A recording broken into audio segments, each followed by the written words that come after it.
Escorts of Reddit, what was your first day of work like? Not sure if this is what you're looking for. I was a different type of ex-worker, a pro dom. My first pro session was terrible. He was a good client, however anything bad that could have happened did happen, including cracking his rib during a trample session. Very rare when everything is done correctly. However, I never had an issue after that first session, ended up with quite a few wonderful regulars. I started working because I'd gotten a few propositions through a dating website.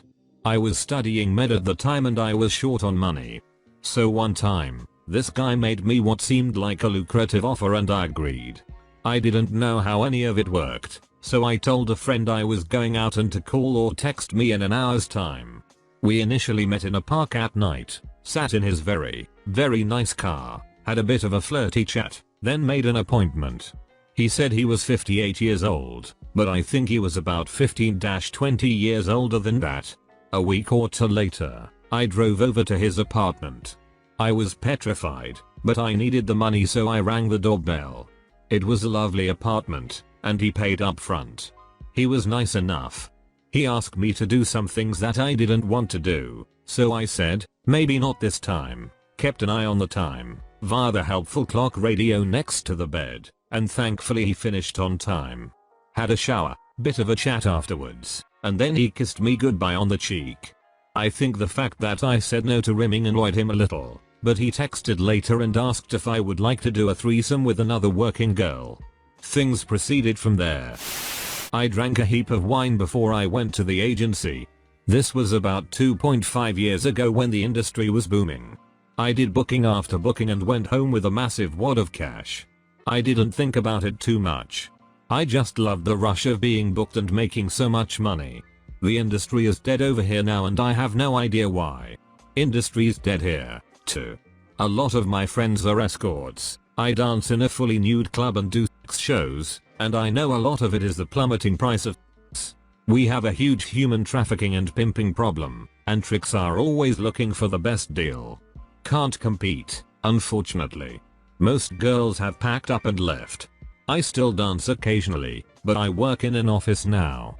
It's just a bad time to be a sex worker. Perhaps it's because the market's been flooded with girls willing to do it. There are so many cam girls and escorts these days, and they are so easy to find, that there's probably too many options for men to choose from. The money's probably just being spread thin over a larger amount of workers, as I doubt that less men are choosing to go to escorts. I was an independent escort for 4 years. My first night, I was ridiculously nervous. I went to an upscale hotel, nervously walked through the lobby, hoping I looked like I belonged there, and not like what I was really there for. I was nervous the whole elevator ride up to his room. I walk to his room, lightly knock on the door. He opens the door, says, "For the story's sake, we will use the name Sarah." "Hi, Sarah," and like an idiot I reply with my real name. We laughed it off. It was quick, 10 minutes. He was polite and clean. In the area for business. I ended up seeing him a few more times over the years, always very nice. Tipped on top of the hourly rate, which was always appreciated and made me choose to see him over other clients in the future. I have dozens of other stories if anyone is interested in hearing. In general, what was your average client like in terms of demographics behavior? Were most meetings fairly normal, for example, not really worth writing about? Most guys were family men. Bored with their sex life at home, and looking for something different. I also saw some guys that were in their 20s, and I think did it just for the sake of saying someday that they did it. I did see quite a few weirdos. Had to kick some people out of my house, or in on case ran out the door while putting my shirt on, and a good friend of mine who was working with me ran out behind me and dove into the car through a window, trying to just leave that guy's house as quickly as possible. I'm a straight male escort and my first day of work was definitely not what I expected. I had female friends in the industry, so I already knew what a normal job would be like. It's the same regardless of gender. In a typical booking, you meet, chat for a bit, sort out business, ask the client to shower, then get down to business. For me, that generally includes a massage, foreplay, sex and a fair bit of conversation. For my first booking, I received an email from a girl that basically went as follows. Hi, I'd like to book you as a birthday present for my friend's 24th surprise party. No worries, I can do that. I turned up early to help these girls prepare the surprise and they're all insanely attractive. Out of my league attractive. The girl who booked me then drops this bombshell on me. Oh, by the way, all of us girls are either escorts or strippers. You hot, I'm in way over my head. I do my best to remain calm and collected and we all enjoy ourselves before the birthday girl shows up. They all turn out to be lovely girls and we all had a fun night. No actual sex, but there were a few shenanigans that went on. At the end of the day it was a definite thrown in the deep end experience, but one I'll never forget. Posted this before, but what the hell, throw away for obvious reasons, but I'm an actively working girl. My first time was only about a month ago. It was through a website where you make offers to pay a girl to go on a date with you. They had to be very clear that it wasn't a prostitution website. You compensate for time, it said, many times, but sex was fairly well implied. My first time was with a 43-year-old married man in town on business. He had contacted me about a week prior, through the website, offering $80 for a date. He said he would give me $2,000 per month for regular sex if we liked each other. I said yes, and he told me which hotel to meet him at and when. He also told me what to wear. I arrived and he wasn't too bad looking, slender and way more tan than you normally see as far north as I am. He bought me a drink first at the hotel bar and we talked for a bit. I was unbelievably nervous, but he was fairly reassuring. I was sure everyone knew what I was there for, and I was terrified of anyone calling me out. Eventually he suggested we head up to his room, and I gave the meekest okay that has ever passed my lips.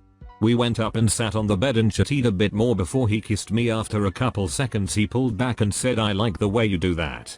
Let's take off your clothes and see what else you do well. I got naked and gave him a. I wasn't really expecting him to finish that way, but he did. After that he laid back on the bed and indicated I should join him, so we snuggled and talked for a bit more. Eventually he told me that he thought I was funny and sweet and too good at that, and that he didn't want to see me again in case he formed an emotional attachment. He said he just wanted. He didn't want to mess things up with his wife. I said that was fine and we talked some more. Eventually I started putting my clothes on. I was waiting for him to give me some money, but he wasn't making any moves in that direction, so I sat and talked with him a little longer. Eventually I reminded him that we had agreed on $80 for the date, and he acted all surprised. Then he made a show of looking for his wallet and then counted out each bill and dropped it on the bed as he did.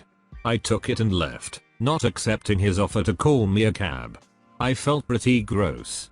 My later experiences were better. I tried being a rent boy for about a week.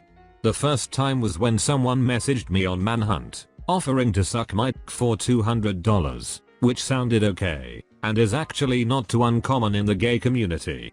I went to some random hotel in Chelsea and nicked in some guy's mouth. It wasn't too bad until the last person I ended up seeing, which creeped me out enough to end that career. I wasn't grossed out too much by anyone, but I had a hard time keeping it up. So for this client, with the username Globed, I took Viagra right before getting there. After about a half hour of somewhat awkward conversation, he kept talking about his night in heaven. He took me up to his room. As soon as we got there I started to get creeped out. He lived completely alone in a large apartment, but when we got to his bedroom door, the door had a large 4x4 inches expensive keypad lock, with a number password. Why would someone need that on a bedroom, where they bring rent boys in, when they live completely alone? The next thing he did was shut the lights off, say wanna know why they call me Globed, and flip a switch, which turned on bright blue lights underneath his bed. I decided to just jet out of the apartment and take a subway home.